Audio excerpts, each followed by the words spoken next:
Hi, my name is Debo. Welcome to my Overwatch blog for competitive play for September 14th. As always, you guys can follow me on twitch.tv/SPSDebo, DeboSCS2 at YouTube, and also DeboSC2 for Facebook and Twitter as well. Hope you guys enjoyed the video. Thanks for checking it out, and enjoy!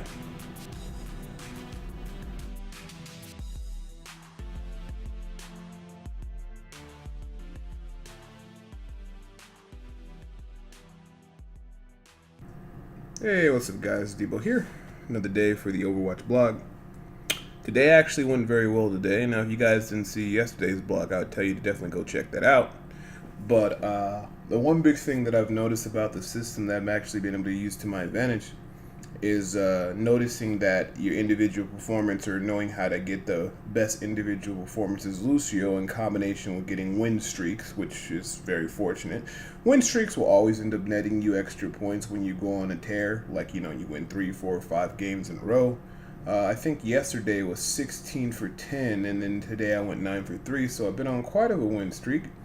My first match I started off the day, I ended up got 41 points. That was, I think, at the end of like a 7 or 8 game win streak.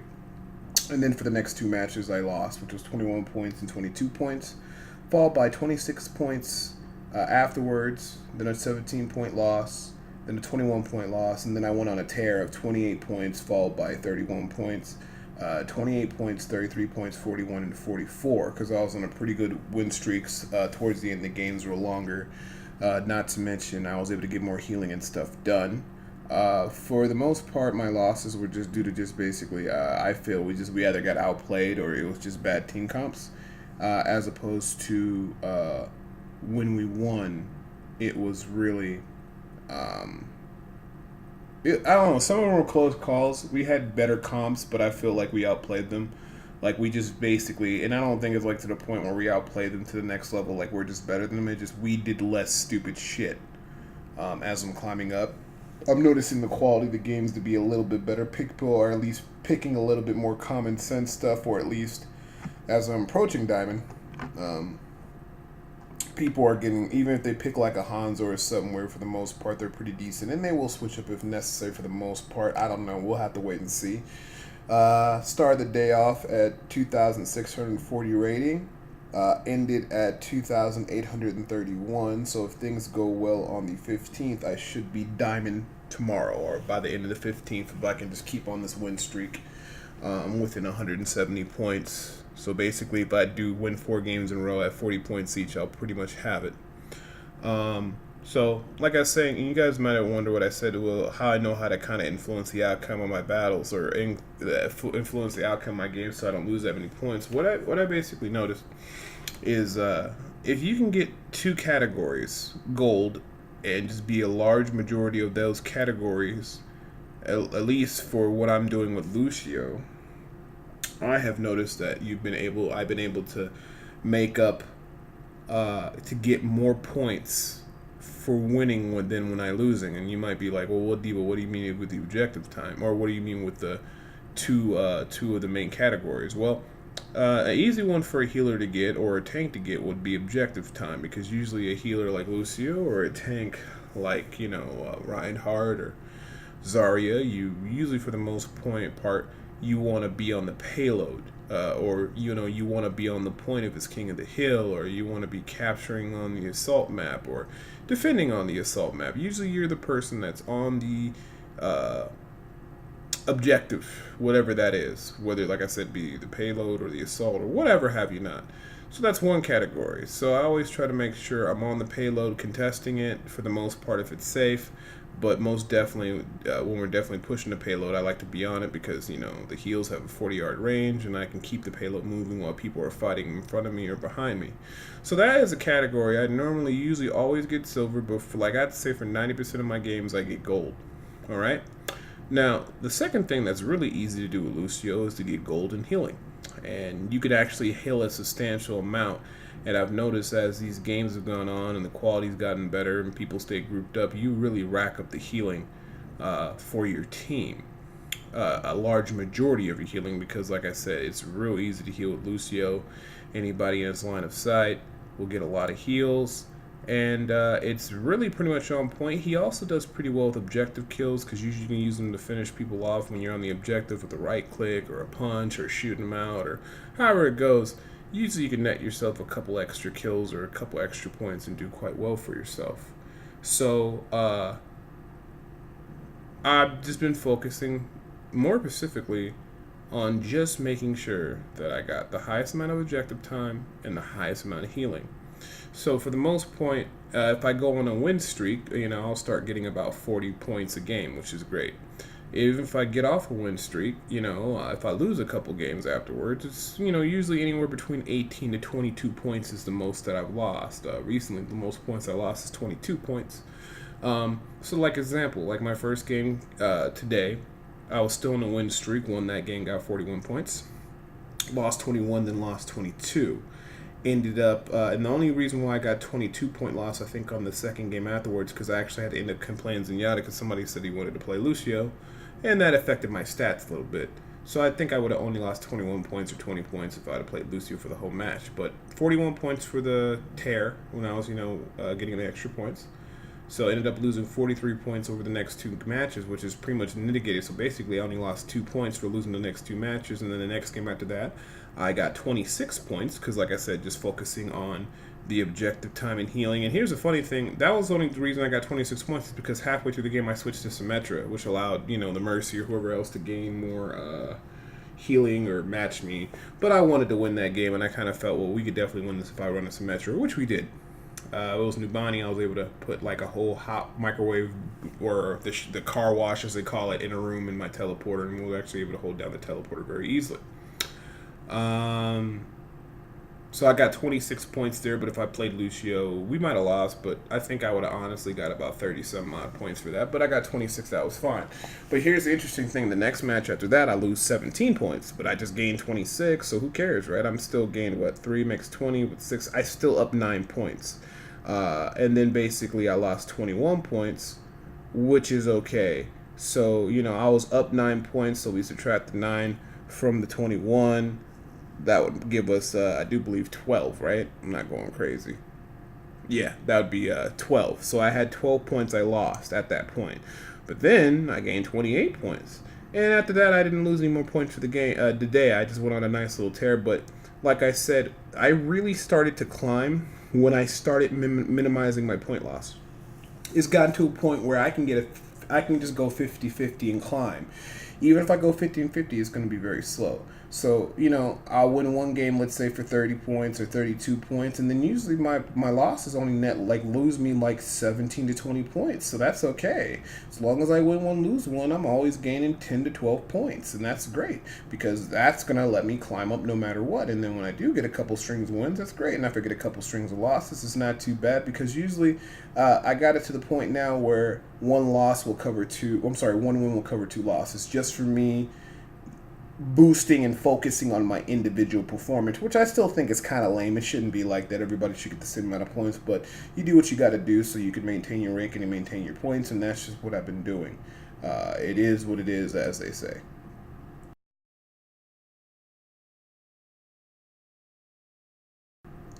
So, like I said, I'm going to keep pushing with the Lucio, and I'm going to keep, focusing on my objective time and my healing, making sure I get gold in those categories. And if I get any extra categories, like, say, objective kills because I'm, next to the payload or on the objective, or, happen to get some gold eliminations, believe it or not, or even silver or bronze ones or whatever, I'll take all the medals I can or make my individual points be better because, in all honesty, that's more points and makes it easier so that when I do lose, I don't lose that many. I'm trying to think of the days. I only got really one draw today. It was only 12 matches played, but like I said, 9 for 3. Can't really complain about that. And ended at 2,840. Getting close to Diamond. I think I might be able to run this all the way to Masters. I don't know about Grandmasters. That might require some doing, but I think for solo queuing it's been great. I'm starting to think about what other heroes can actually get a lot done and actually be able to climb the same way as Lucio. But I'm really thinking about, at least for support-wise, you might be able to do it with Zenyatta, but the weird thing is with Zenyatta, usually you never get top in heals. Like, if you have, like, a Zenyatta and an Ana, okay, well, you can top a Ana in heals, right? Unless she's, like, really on point focus on healing. Zenyatta, it's hard for him to get like top heals. So you get that individual performance where you're basically the highest healer on your team, and he's not gonna get the highest amount of damage because it's just the weird way it works. And that's just unfortunately I don't. That's why I think it might be more difficult to climb with Zenyatta, because even though he outputs a good amount of heals or okay amount of heals, usually you're going to end up silver, which is really not great for personal individual performance, which is the extra bonus points you get, which also will aid you from, when you do take a loss, you don't lose a lot of rating.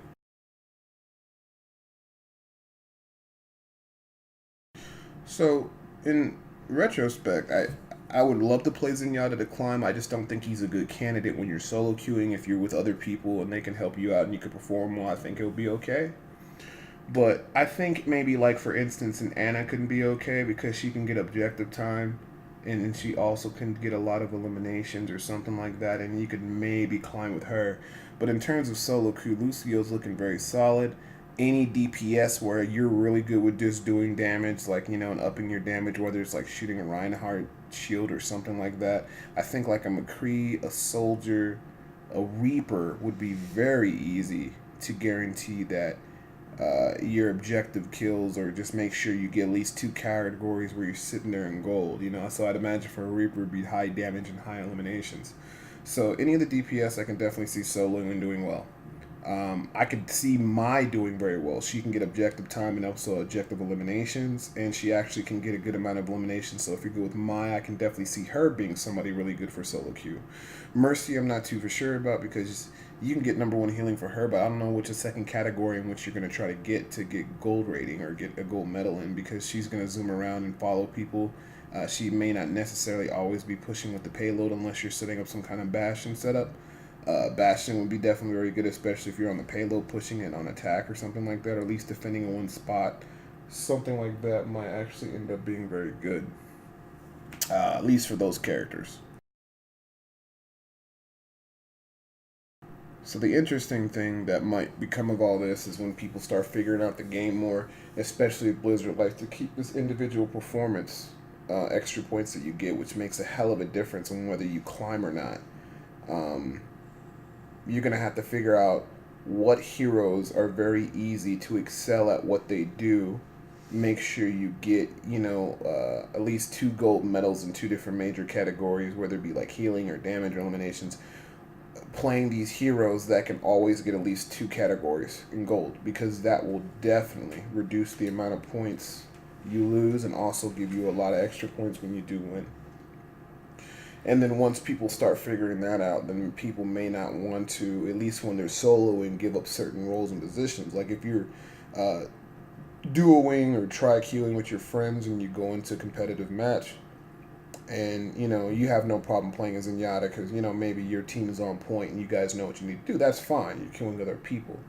But this might bring a future problem when when it's more solo queue or you're soloing by yourself. You may not want to play a Zenyatta because you're thinking, well, shit, if I'm going in by myself, I gotta run the Lucio, because not because I love playing Lucio, just because shit, I can mitigate how many points I lose, and that's a big thing in climbing. If I can play Lucio and it basically takes me 2 losses to give up 1 win that I get, hell yeah, I'm going to play the Lucio, as opposed to Zenyatta. Okay, well, I like playing Zenyatta and the team might need a Zenyatta, but I can mitigate. I cannot mitigate how many points lost like Lucio, because it's really hard for Zenyatta to get good objective time, or at least get 2 golds in 2 different categories. I mean, let's be honest. I lose 28 points in 1 game with Zenyatta, and I just gain 24, and I might gain 25, and then I lose one with 30. You lose 1 game with 30. That's terrible. I can't climb with that. Zenyatta might need like a 4-win to 1-loss ratio, which means you better be queuing with other people. Whereas soloing with Lucio, or let's say a Mai or a DPS, hell, you can win 1 game, lose 1 game. Who cares? Because you win 1 game, you gain what? Like I said before, 30 to 40 points. You lose a game, you only lose 17. Even if you're going 50%, you're still going to climb, even though it's just a small amount of numbers.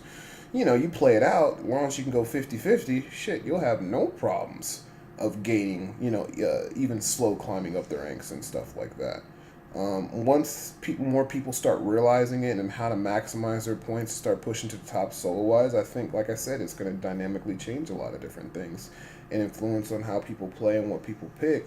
Because let me tell you, when a Mercy is picked, and I already picked Lucio, I get very stressed out, at least in the competitive, because I'm thinking, like, okay, is she going to take away from my healing? And just the weird thing is now, like a lot of people will be on the objective. Can I make sure I get my objective time up? Because I need to make sure I'm golden objective time and healing, at least 2 categories, so I can, I don't want to get 26 points. I want to get 30, 32, so the next time I take a loss, I get 17. Usually when we're losing, it's not too hard to make sure that I get objective time and healing. Healing is real easy on Lucio to get number 1, but you definitely want the second category because you don't want to lose a lot of points. So, like, if we're about to lose, I got to make sure I got good gold objective time and good healing. We lose, okay, I only lose 18 points. That's not bad. Whereas, one game, I think I kind of fell short, didn't get enough objective time, and I lost 24 points. And I'm like, oh, gosh, that's pretty bad. But, like I said, that's pretty much it for the blog today. As always, I appreciate you guys watching my videos and stuff like that. This was the highlight game of the day just due to the fact that I actually ended up getting to play the game and actually got a lot of healing done. And like I said, this is a new map, Eaterhuar, or however you want to say it. You can correct me in the comment section, you guys out there on YouTube. But this was a really long map just because we went back and forth. We pushed to the end, they pushed to the end, they pushed to a certain segment, we pushed to a certain segment, and it was like a 25-minute game when most games were like 10 to 15 minutes. So this game was really long. I was on a win streak, crazy win streak. Like I said, I don't think I'm getting like 44 points or something ridiculous for this map. And there's nothing against this map. I just hope if you don't have real competent people to initially just get behind enemy lines like a Pharah and like a Genji or a Diva's real good, because like a Diva and a Pharah can just fly over and bring everybody back. But let me tell you, if they run a good Torchborn and a good Symmetra, this map is a nightmare to try to push past the first point, and if people don't respect it, you'll take a lot of losses. But and then the thing that sucks is you don't start getting objective time until you get on the first point and start pushing the payload. But as you can see, we ended up rounding the map out. Luckily, we were able to close out this game and get the win. Got the little victory here. Worked out pretty well. I was pretty happy about my gains today. Like I said, looking forward to getting the diamond and getting into master, and then who knows, grandmaster. We'll see how high we could take it. And this was just a little funny because everybody likes to talk a little trash. I decided to be not too much of a trash talker here, but just do it in the nicest way possible. Just joking around. And the weird thing about this play of the game, I don't even know why I got play of the game. I'll take it, though. The only thing happened was I did a healing boost. I think just at this moment I ended up getting a lot of people for the healing boost. I think I ended up getting like 1 or 2 shots or something. There goes elimination, then I got an assist, followed by an ultimate. I don't know how that works, but I got that. 21k healing. So that was pretty good. But like I said, man, ending the day with a 2840 or 31 highest I ever had. It was great. But as always, if you guys want to see my previous blog, just go ahead and click the bottom left-hand corner. If you guys want to see the next blog, go ahead and click the bottom right. And as if you haven't done it already, make sure you subscribe. Hope you guys have a good day, and I will see you guys in the next blog. Debo, and I'm out.